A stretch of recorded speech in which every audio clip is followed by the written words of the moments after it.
சேனலை இது வரைக்கும் சப்ஸ்கிரைப் பண்ணாதவங்க சப்ஸ்கிரைப் பண்ணிக்கோங்க. மறக்காமல் அந்த பெல் ஐக்கானை கிளிக் பண்ணிக்கோங்க. தேங்க்யூ.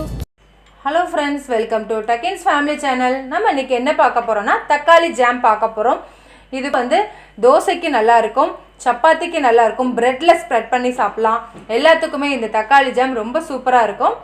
ரொம்ப ஹெல்த்தியான முறையில் பண்ண போகிறேன். 1/2 கிலோ தக்காளி எடுத்துருக்கீங்கன்னா 1/4 கிலோ வெல்லம்ன்றது கரெக்டாக இருக்கும். 2 ஸ்பூன் நெய் எடுத்துருக்கிறேன். நல்லா கொதிக்கிற தண்ணியில் 10 நிமிஷம் வேக வச்சு எடுத்துக்கலாம். பாகு வெல்லம் எடுத்துருக்கேன். இது ஒரு 1/2 கிளாஸ் தண்ணி ஊற்றி நல்லா கரைச்சிட்டு ஃபில்ட்ரு பண்ணி எடுத்துக்கலாம். 10 நிமிஷம் நல்லா வேக வச்சுருக்கேன். சூடானோன்னு நம்ம தோல் எடுத்துக்கலாம். ஆறுனதுக்கப்புறம் ஈஸியாக தோல் வந்துடும். இந்த மாதிரி தோல் எடுத்துக்கலாம்.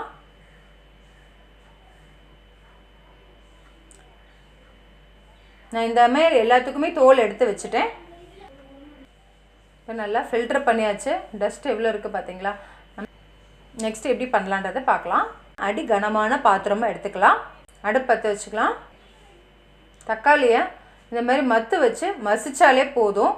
ஏன்னா நமக்கு ஜாம் செய்யும்போது ரொம்ப ஃபுல்லாக மிக்சியில் அரைக்கும் போது நல்லா கூலாட்டம் ஆயிரும், ஃபுல்லாகவே நல்லா பேஸ்ட் மாதிரி ஆயிரும். அதனால் இந்த மாதிரி மத்து வச்சு மசிக்கிறதுனால நமக்கு அங்கங்கே அந்த தக்காளி சாப்பிடும்போது கிடைக்கும். அதனால் இந்த மாதிரி மசிச்சு விட்டாலே ரொம்ப நல்லாயிருக்கும். நான் இந்த மாதிரி எல்லாமே ஃபுல்லாக மசிச்சு வச்சுக்கிறேன். நெய் 1 ஸ்பூன் நெய் மட்டும் இப்போ ஆட் பண்ணிக்கிறேன். தக்காளி மசிச்சதெல்லாம் போட்டதுக்கப்புறம் திருப்பி இன்னொரு ஸ்பூன் நெய் ஊற்றிக்கலாம். நல்லா மசிச்சாச்சு. மற்ற வச்சு பிசைகிறத விட கையை வச்சு கூட நீங்கள் நல்லா பிசைஞ்சிக்கலாம்.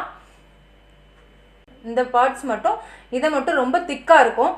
கையை விட்டு நல்லா பிசைஞ்சு இந்த மாதிரி தனியாக இருக்குது, இந்த மாதிரி திக்காக இருக்க பார்ட்ஸ் மட்டும் நம்ம எடுத்துடலாம். சீடு இருந்துச்சுன்னா அங்கங்கே பார்க்க அழகாக இருக்கும். நான் இன்றைக்கி நாட்டு தக்காளி எடுத்திருக்கேன். நீங்கள் பெங்களூர் தக்காளியில் அதிகமாக சீடு இருக்காது. நீங்கள் அந்த தக்காளி கூட நீங்கள் எடுத்துக்கலாம். 1 ஸ்பூன் நெய் ஆட் பண்ணியிருந்ததில் வெல்லம் போட்டுக்கிறேன்.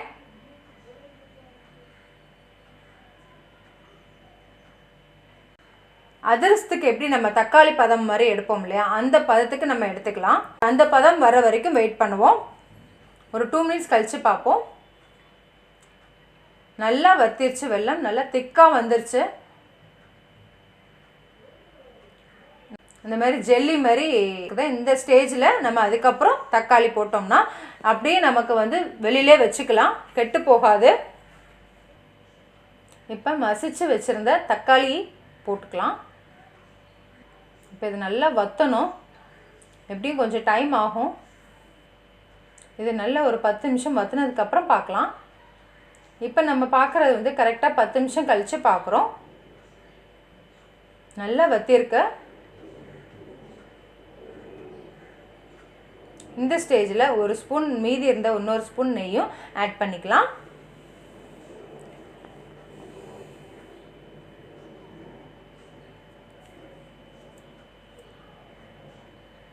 ஒரே ஒரு பிஞ்ச் சால்ட் போட்டுக்கலாம். இன்னொரு 10 நிமிஷம் கழித்து பார்ப்போம். மீடியம் ஃப்ளேமில் வச்சுக்கலாம்.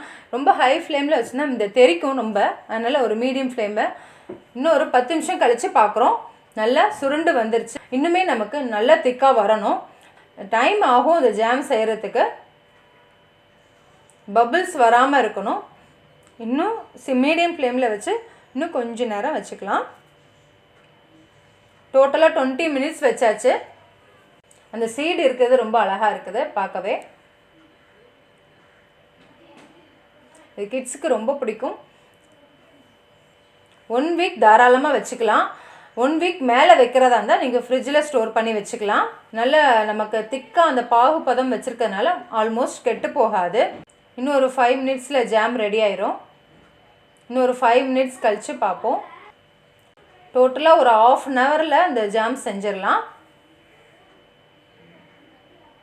இப்போ ஆஃப் பண்ணிடலாம். ஆல்மோஸ்ட் ரெடி ஆகிடுச்சு ஜாமு. சர்விங் பவுலுக்கு மாற்றியாச்சு. தக்காளி ஜாம் சூப்பராக ரெடி ஆயிடுச்சு. குழந்தைகளுக்கு பிடித்தமான தக்காளி ஜாம்னு சொல்லலாம். நீங்களும் இந்த மாதிரி வீட்டிலேயே செஞ்சு பாருங்கள். செஞ்சு பார்த்துட்டு ஃபீட்பேக் சொல்லுங்கள். தேங்க்யூ.